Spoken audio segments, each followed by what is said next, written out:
नमस्कार दोस्तों, आप सब कैसे हैं? आई होप आप सब अच्छे होंगे और खूब मन लगा के पढ़ाई भी कर रहे होंगे। दोस्तों, आज का जो हमारा टॉपिक है बहुत ही ज़्यादा इम्पोर्टेंट है, तो आप लोग इसे लास्ट तक देखिएगा। जो महत्वपूर्ण संस्थाएं थी, इसका सन अक्सर एग्जाम में पूछा जाता है और ज़्यादातर बच्चे गलत करते हैं। क्यों? क्योंकि हमारा ध्यान इस पर नहीं जाता या ये मैटर हमको जो है किताबों में कम मिलता है। एग्जाम में आप देखेंगे पूछा गया है क्या है, काशी नागरी प्रचारी सभा, ये तो सबको मिल जाएगा। लेकिन बहुत सारे हमने सन यहाँ पे लिखे हैं जिसका समय मिलना थोड़ा सा मुश्किल होता है। तो आप लोग इसको स्क्रीनशॉट भी ले सकते हैं, नोट्स बना सकते हैं, क्योंकि एग्जाम में यहाँ से क्वेश्चन पूछा जाता है। इसका जो है कालक्रम में लगाने के लिए दे देता है या फिर ये मिलान करने के लिए दे देता है। तो एक क्वेश्चन यहाँ से बनता ही है। आप लोग ध्यान से देखिएगा, सारी चीजों को हमने यहाँ पे लिख दिया है कि जो खड़ी बोली हिंदी के विकास में महत्वपूर्ण संस्थाएं थी, किस किस का योगदान रहा। हमने यहाँ बहुत सारे जो समितियां, बहुत सारी जो राजभाषा नियम अधिनियम थे वो कब पारित हुआ था, इसका समय हमने लिखा हुआ है। तो आप लोग ध्यान से देखिएगा। क्या है काशी नागरी प्रचारी सभा, ये तो सबको याद होगा, लेकिन सबसे ज्यादा कंफ्यूज करने वाला क्वेश्चन शायद यही है, क्योंकि हम काशी नागरी प्रचारी सभा और काशी नागरी प्रचारी पत्रिका में कंफ्यूज होते हैं। तो याद रख लो, 1893 में सभा है और 1896 में जो है क्या है वो पत्रिका है। क्या है? पत्रिका है। तो ध्यान रखिएगा, पहले सभा होगी तब जाके पत्रिका निकाली जाएगी। एकदम से ध्यान अपने दिमाग में बैठा लीजिए कि किसी चीज की पहले सभा बैठती है, फिर जाके वो आगे पत्रिका निकलती है। तो पहले सभा होती है 1893 में और 1896 में पत्रिका निकलती है काशी नागरी प्रचारी। एग्जाम में पूछा गया है हिंदी साहित्य सम्मेलन कब हुआ था। हिंदी साहित्य सम्मेलन कब हुआ था? तो 1910 में हुआ था। कब हुआ था? 1910 में हुआ था। इसको याद रखिएगा। अभी जो है एग्जाम में पूछा गया था, शायद हायर एजुकेशन वाला जो एग्जाम हुआ था उसमें पूछा गया है, तो ध्यान दीजिएगा। इसके बाद है इंदौर हिंदी साहित्य सम्मेलन, ये भी पूछा जाता है। इंदौर कहाँ है? मध्य प्रदेश, एमपी में है। तो दो यहाँ पे सम्मेलन हुआ था। आपको अगर 1918 दिया है तो आपको 35 नहीं मिलेगा, अगर 35 दिया है तो 18 नहीं मिलेगा। तो दो सम्मेलन यहाँ हुए थे, 1918 और 1935। तो दोनों आप याद रख लीजिए, याद ही करना होगा, क्योंकि देखो समय तो नहीं याद होता है, दिक्कत होती है, लेकिन कुछ ऐसे समय हैं, कुछ ऐसे सन हैं जिनको हमें याद रखना ही पड़ता है। तो आप ये वाला देख लीजिए, मोस्ट इंपॉर्टेंट है, राष्ट्रभाषा प्रचार समिति वर्धा। वर्धा याद रखिएगा। राष्ट्रभाषा प्रचार समिति वर्धा जो हुआ था सम्मेलन, कब हुआ था? तो 1936 ईस्वी। ये बहुत इंपॉर्टेंट है, एग्जाम में बहुत ज्यादा पूछा जाता है। वर्धा को हमने रिलेट ऐसे कर लिया था, 1936 दिया है ना, तो आप देखेंगे तीन की तरह वर्धा बना हुआ है, जैसे तीन है ये ऐसे उल्टा है, तो यहीं से हमने रिलेट कर लिया था कि ये लगभग जो वर्धा है वो तीन की तरह दिख रहा है। अर्थात अगर 15 दे, 16 दे, 22 दे तो उस पर नहीं जाना है। वर्धा आप देखेंगे ऐसे बना है तीन की तरह, तीन का ही उल्टा है, तो हम 1936 मानेंगे वर्धा। ठीक है। दक्षिण भारत हिंदी प्रचार सभा, चेन्नई वाला अगर पूछे, दक्षिण भारत हिंदी प्रचार सभा चेन्नई कहाँ कब हुआ था? तो ये 1927 में हुआ था। पूछा गया है, यहाँ पे जितने सर हमने लिखे हैं वो कहीं न कहीं एग्जाम में पूछा गया है। तो जब दक्षिण भारत हिंदी प्रचार सभा जो चेन्नई में हुआ था, चेन्नई 27, चेन्नई 27 याद कर लो। नागरी लिपि परिषद, नागरी लिपि परिषद की स्थापना कब हुई थी? तो 1975 ईस्वी में। कब हुई थी? 1975 ईस्वी में हुई थी। और ये मिलान वाले में आया हुआ है, बिहार राष्ट्रभाषा परिषद पटना जहाँ के जो अध्यक्ष थे महात्मा गांधी जी थे। तो याद रखिएगा, बिहार में राष्ट्रभाषा परिषद पटना में जो होता है वो 1947-48, ठीक है, 1947-48, ठीक है। हिंदी ये शायद कहीं और का कंटेंट है, ये मैंने बता दिया, ये नहीं होगा। तो हिंदी वर्तनी का मानकीकरण ये भी मिलान में आता है, मिलाने के लिए। तो याद रख लीजिए, हिंदी वर्तनी का मानकीकरण कब हुआ था? तो 1968 ईस्वी में हुआ था। कब हुआ था? 1968 ईस्वी में हुआ था।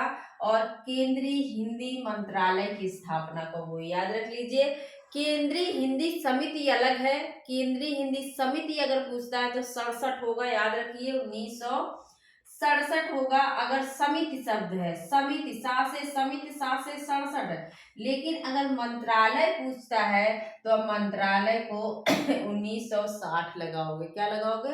1960 लगाओगे। केंद्रीय हिंदी मंत्रालय पूछे तो 1960, समिति पूछे तो 67 लगाएंगे। ये बहुत पूछा गया है, अक्सर एग्जाम में आपको देखने को मिलेगा, मोस्ट इम्पोर्टेंट है। वैज्ञानिक एवं तकनीक शब्दावली आयोग की स्थापना कब हुई थी? तो इसी के जस्ट बाद 1961 ईस्वी में क्या होता है? वैज्ञानिक एवं तकनीकी शब्दावली की स्थापना होती। हमने इसको रिलेट कर लिया था, जैसे तकनीकी शब्द आ रहा है और 61 कह रहे हैं ना, 1961 लगभग जो उच्चारण स्थान है दोनों का सेम है। ऐसे रिलेट करके याद करिए, क्योंकि सन याद करना बड़ा मुश्किल होता है। तो वैज्ञानिक का आ रहा है, तकनीकी, तकनीकी भी आ रहा है, तो क्या हो जाएगा? 61। क्या हो जाएगा? 61। दोनों का लगभग उच्चारण स्थान सेम है। केंद्रीय अनुवाद ब्यूरो, एमपी असिस्टेंट प्रोफेसर में पूछा हुआ है, मिलान में पूछा था। केंद्रीय अनुवाद ब्यूरो की स्थापना कब हुआ था? कब हुई थी? तो कब हुई थी? 1971 ईस्वी में। कब हुई थी? अनुवाद ब्यूरो। क्या होता है? अनुवाद ब्यूरो की स्थापना कब होती है? तो 1971 ईस्वी में होती है, याद रखिएगा। राजभाषा नियम कब पारित हुआ था अगर पूछे तो 1976 में। कब हुआ था? 1976। बहुत पूछा जाता है राजभाषा नियम 1976। लेकिन अधिनियम अगर पूछे, राजभाषा अधिनियम, तो 1963 होगा। क्या होगा? 1963 होगा। हमने अधिनियम को लगभग, देखो आप आ बनाओगे तो 3 की तरह लग रहा है ना, तो 63 पे जाना है, 76 पे नहीं जाना है, क्योंकि 76 और 63 में हम कंफ्यूज होंगे। तो आप सब जो है, अधिनियम अगर पूछता है तो ये 3 की तरह दिख रहा है और यहाँ भी 3 है, तो अधिनियम 63 हो जाएगा, लेकिन राजभाषा नियम 76। ठीक है। और एक हमने यहाँ लिखा है राजभाषा संकल्प 1967। संकल्प सा से संकल्प सा से 67। राजभाषा संकल्प कब पारित हुआ था? तो याद रख लीजिए 1967 में पारित हुआ था। और एक चीज जानते रहिए कि जब राजभाषा नियम जो है, इसमें जो है हमारा जो भारत है, इसके कुछ राज्यों को हिंदी के क्षेत्र में का खा गा 3 भागों में बांट दिया गया, का, खा और गा। तो का वर्ग के जो राज्य हैं, जैसे उत्तर प्रदेश हो गया, बिहार हो गया, मध्य प्रदेश हो गया, हरियाणा हो गया, ये सब जो राज्य हैं वो अपना जो संवाद है, मतलब पत्र व्यवहार, एक दूसरे राज्य से अगर कहीं भी कुछ लिख कर भेजना है तो किस भाषा में करेंगे? वो हिंदी में करेंगे। किस भाषा में अपना पत्र व्यवहार करेंगे? हिंदी में। लेकिन जो खा वर्ग के अंतर्गत जो राज्य आते हैं, जैसे उधर आप देखेंगे पंजाब हो गया, जम्मू कश्मीर हो गया, तो ये क्या करेंगे? इसके साथ अपनी जो भाषा है वो तो प्रयोग कर सकते हैं, लेकिन उसके साथ हिंदी का भी अनुवाद, मतलब उसके साथ में हिंदी अनुवाद भी क्या करेंगे? संलग्न करेंगे। पहले में क्या होगा? पत्र व्यवहार सिर्फ हिंदी में करेंगे। खा वाले में क्या है? कोई भी भाषा है लेकिन उसके साथ हिंदी अनुवाद होना चाहिए। लेकिन गा वाले में क्या है, पत्र व्यवहार क्या होगा, अंग्रेजी में होगा। जैसे आप नागालैंड हो गया नागालैंड, त्रिपुरा, इन सब से अगर पत्र व्यवहार होगा तो कैसे होगा, अंग्रेजी में होगा। इस चीज को याद रखिएगा। ये कहाँ होता है, राजभाषा नियम जो है उसमें यह वर्णन मिलता है। तो राजभाषा संकल्प भी है जिसमें त्रिभाषा सूत्र, याद रख लीजिए। त्रिभाषा क्या है, त्रिभाषा सूत्र का प्रतिपादन किया गया। त्रिभाषा सूत्र याद रखिए कि कब, तो राजभाषा संकल्प 1967 में यह पारित किया गया। त्रिभाषा सूत्र में क्या होगा, हिंदी पढ़ाई जानी चाहिए, हिंदी के साथ अंग्रेजी पढ़ाई जानी चाहिए। भाषा की बात हो रही है, लैंग्वेज की बात हो रही है कि हिंदी का ज्ञान होना चाहिए बच्चों को, अंग्रेजी का ज्ञान होना चाहिए, लेकिन उसके साथ एक प्रांतीय भाषा, प्रांतीय भाषा का मतलब उसके साथ एक प्रांतीय भाषा, और मेन रूप से, मुख्य रूप से दक्षिण भारत की कोई भाषा होनी चाहिए, जैसे मलयालम हो गई, तेलुगु हो गई। तो बच्चों को इन भाषाओं का ज्ञान कराया जाना चाहिए। त्रिभाषा सूत्र के अंदर ये कहा गया है, ठीक है। हिंदी, अंग्रेजी और एक प्रांतीय भाषा। तो आप सब जो है थोड़ा सा डीप पढ़ने की कोशिश करिए, क्योंकि एग्जामिनर जो है घुस घुस के पूछ रहा है। तो आप लोग ऐसे नहीं कि ऊपर से पढ़ के निकल जाओ, चीजों को समझो ताकि आप क्वेश्चन सॉल्व कर पाओ। फटाफट एक बार देख लो, काशी नागरी प्रचारी सभा की स्थापना 93 में होती है, पत्रिका जो है 96 में होती है, और हिंदी साहित्य सम्मेलन 10 में होता है, 1910। और इंदौर हिंदी साहित्य सम्मेलन जो 18 और 35 में होता है। राष्ट्रभाषा प्रचार सभा वर्धा जो है वो 36 में होती है। और दक्षिण भारत हिंदी प्रचार सभा चेन्नई वाला जो होता है 1927 ईस्वी में होता है। नागरी लिपि परिषद 1975, पासे परिषद, पासे 75 याद कर लो। नागरी लिपि परिषद की स्थापना कब होती है, तो 75, पासे परिषद, पासे 75।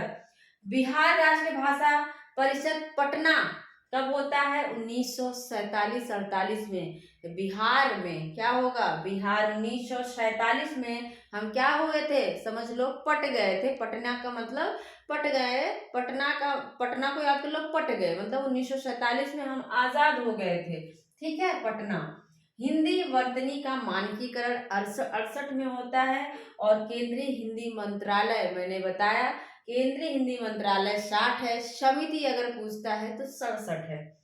वैज्ञानिक एवं तकनीक शब्दावली आयोग, शब्दावली तकनीकी शब्दारा 61 कह देंगे, क्या कर देंगे, 1961 कह रहे हैं, तकनीकी 61 कह देंगे। केंद्रीय हिंदी अनुवाद ब्यूरो 1971 कब होगा, 71 होगा। राजभाषा नियम 1976, और राजभाषा अधिनियम 3 की तरह आ रहा है तो 63 हो जाएगा, 1963। संकल्प 67 में, ठीक है। ये सन जो हमने लिखे हैं ये आप लोग एकदम अच्छे से याद कर लीजिए, क्योंकि कहीं ना कहीं एग्जाम में पूछे गए हैं। तो मेरा पूरा वीडियो देखने के लिए आप लोग का बहुत बहुत धन्यवाद। ऐसी वीडियो आपको देते रहेंगे, मिलते हैं अगले वीडियो में। Thank you.